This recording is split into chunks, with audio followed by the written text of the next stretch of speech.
over a certain amount of time? Like, how would you handle this $80 trillion expense that you just created? Well, that's a different question, right? You're talking about how we execute it, how we do this, and that's a different question.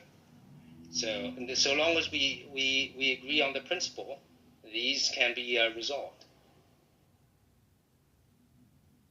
Hanson, I think my point overall was part of the reason there's not, like, the fund isn't solvent isn't because it's a Ponzi scheme. It's because Congress took money out of the fund. No, it is a Ponzi scheme. Congress and both parties said, taking the money off of people who contributed, and what's the difference?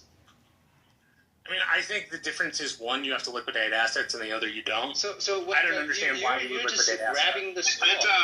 You're just grabbing the straws. I mean, you're saying on the one hand, you're saying that it is a Ponzi scheme, and then on the other hand, you're asking me what should we, what should we grab some line items, and you're just like finding excuses. Well, Hans, I think Marshall actually shared something interesting with you. You could look at this differently. So it's only a Ponzi scheme because of what Congress did.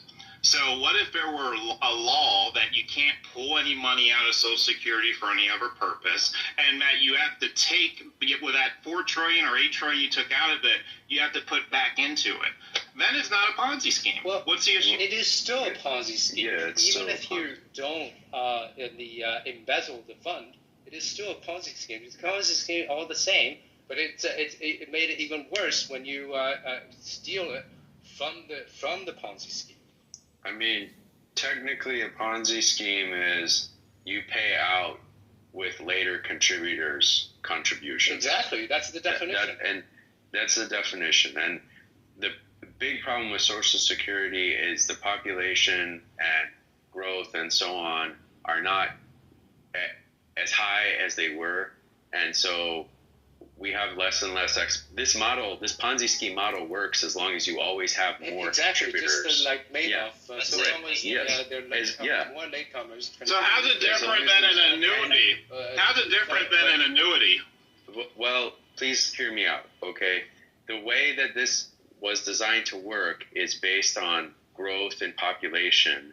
And as long as there's always more latecomers, then there will always be more people to pay out with. But this is a less and less valid assumption. We have falling population growth all over the world.